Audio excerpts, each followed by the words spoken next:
Bonjour à tous. Nous recevons aujourd'hui M. Jean-François Huc, qui est président et chef de la direction de BioAmber. Nous avons reçu la compagnie ici aux alentours du mois d'avril avec un concept quand même très innovateur que je n'avais pas vu souvent, que je trouvais aussi intéressant.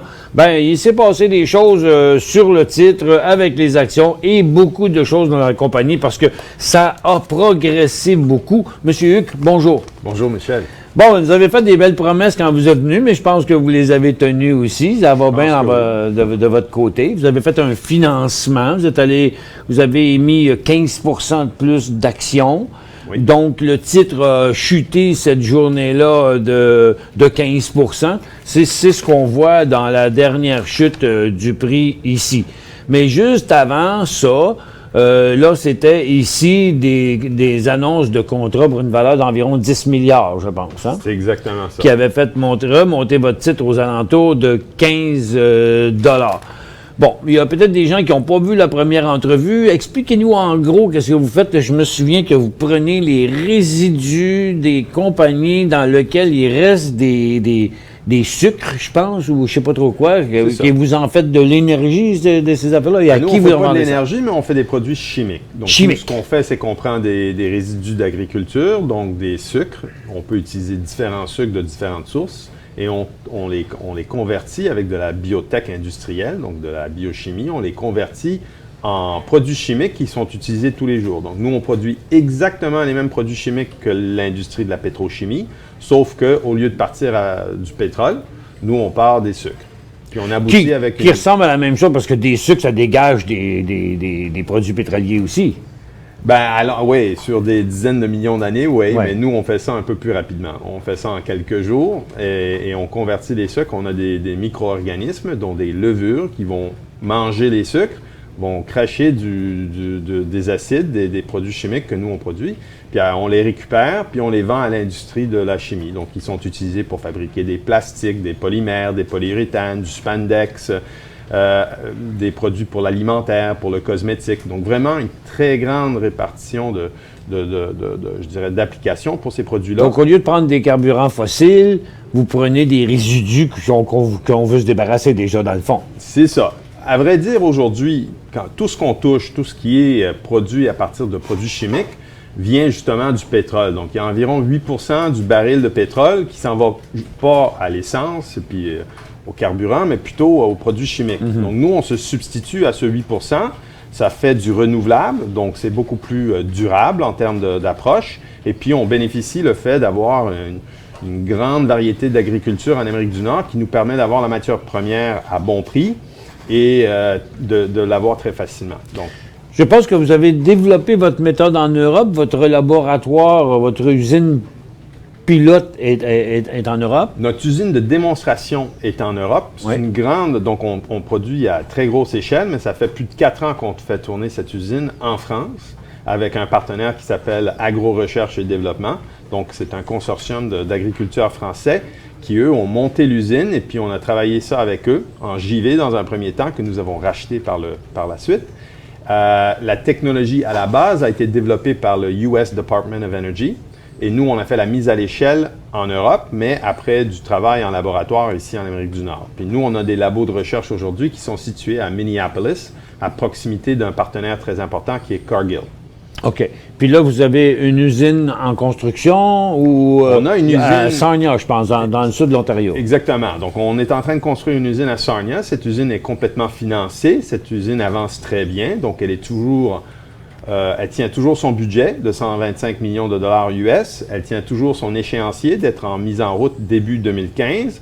Et on est très avancé avec ce projet-là. Donc, on a une haute confiance d'aboutir dans les délais et dans le budget prévu. Et vous avez déjà une bonne partie de la production de vendue. Alors, cette usine, très bonne question. Cette usine, avec des annonces récentes, donc il y a 50 % de la production de cette usine qui est garantie, des ventes garanties, ce qu'on appelle des take-or-pay contracts. Donc, ce sont des acheteurs qui s'engagent à acheter le produit, qu'ils le prennent ou non.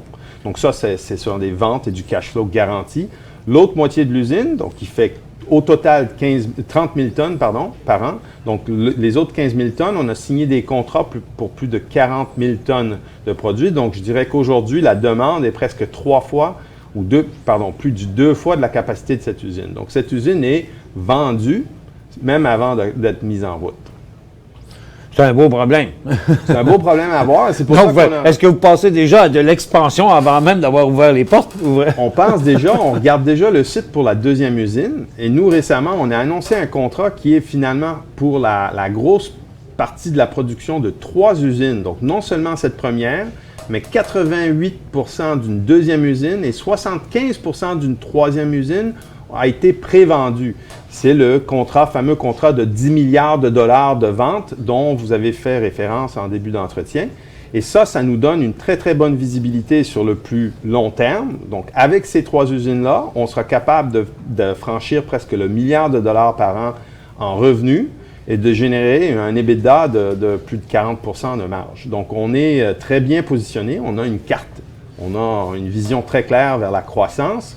Et on a déjà prévendu le produit, donc on est en très bonne posture aujourd'hui. C'est drôle, on dirait que vous arrivez au milieu de nowhere avec une recette miracle où que tout le monde en arrache, puis vous autres vous arrivez, puis que tout va bien. Est-ce que vous êtes la seule entreprise à faire ça?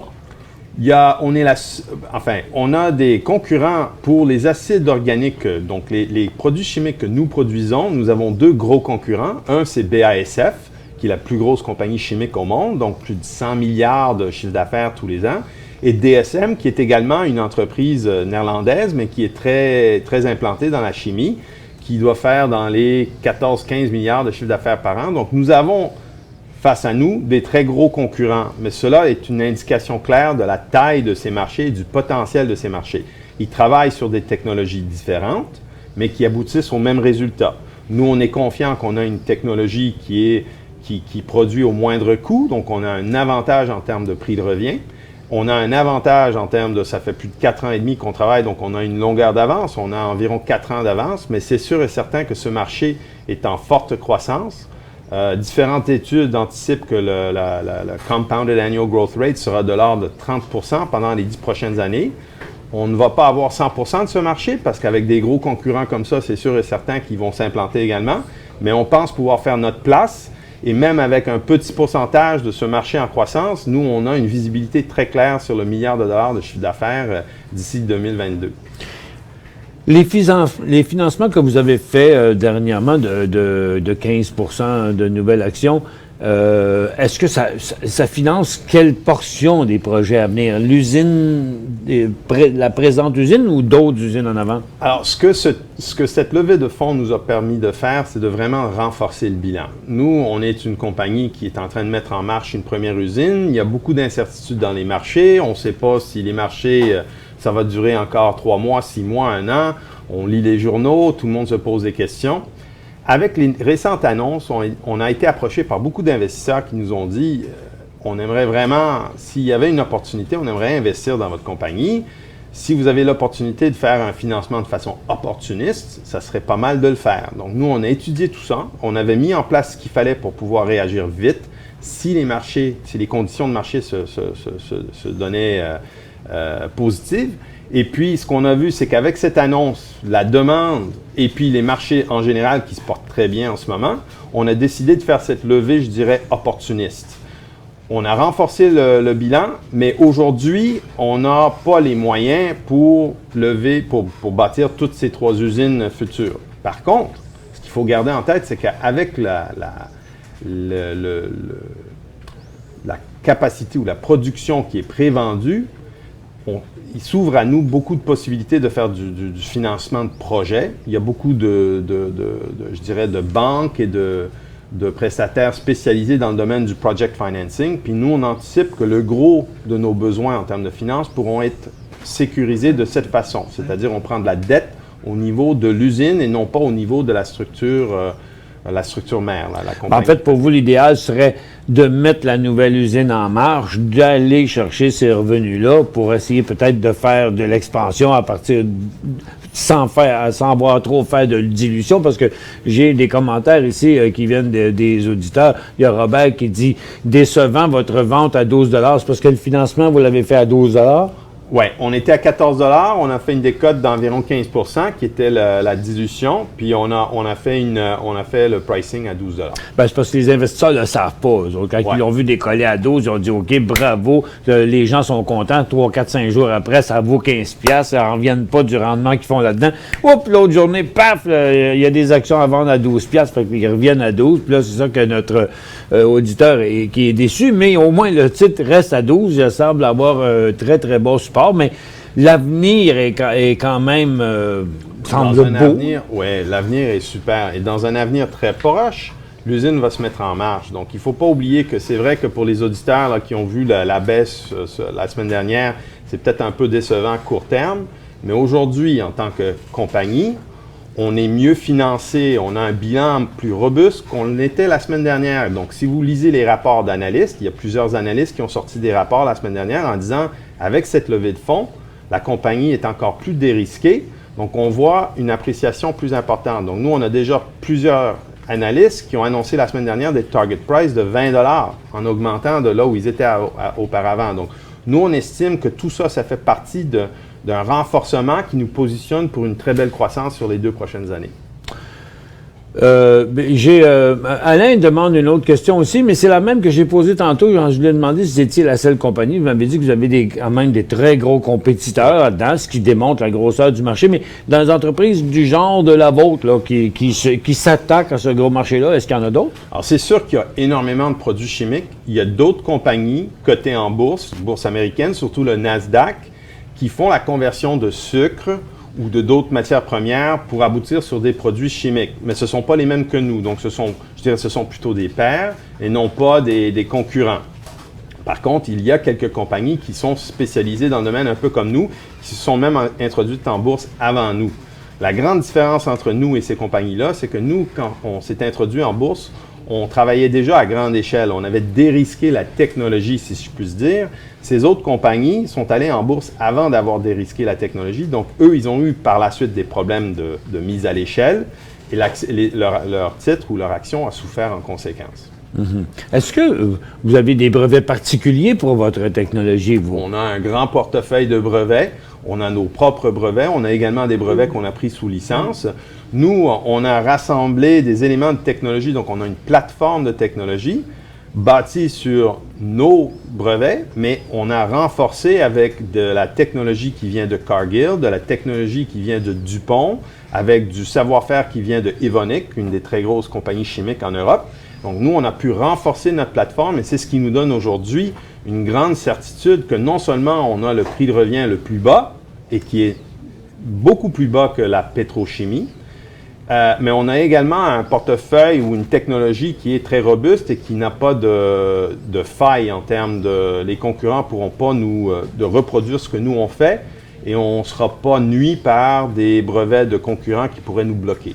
Si je me souviens bien, dans la dernière entrevue qu'on a eue avec vous, vous êtes toute une équipe qui n'est pas juste des gestionnaires ou des bureaucrates, comme on pourrait dire, mais des gens un peu de terrain, des scientifiques en quelque sorte. Là, absolument, dans votre des équipe. Scientifiques, des ingénieurs. Donc, je dirais plus de la moitié de notre équipe est soit scientifique, soit ingénieur. Donc, c'est une compagnie on a assemblé les cadres et même les personnes clés dans l'organisation en fonction de leur expérience, justement, terrain. Donc, ils viennent soit de l'industrie de la chimie, soit de la biotech industrielle, de l'agroalimentaire. Donc, ils ont l'habitude de monter des usines, de mettre des usines en route, de les faire tourner et de vendre le produit.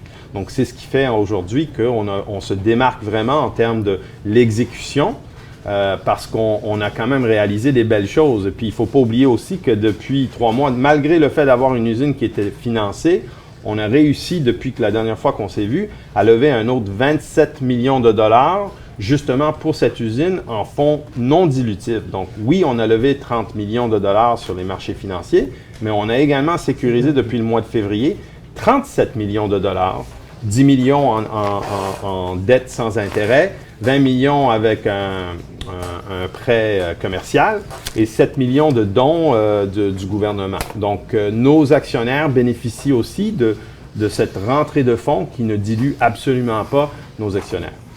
Ben, monsieur Hugues, ça passe tellement vite. C'est tellement intéressant, votre projet. La dernière question de Léo qui disait c'est quoi votre symbole? C'est BIOA. C'est Bio Amber Unit. Je vous félicite parce que le prix de votre action est plus haut que quand vous êtes venu nous rencontrer la dernière fois. Puis on va souhaiter qu'il va l'être encore la prochaine fois que vous allez venir. Dans 3 mois, ça sera le cas, je suis sûr. Monsieur Hugues, merci beaucoup d'être venu nous visiter. Au revoir. Au revoir.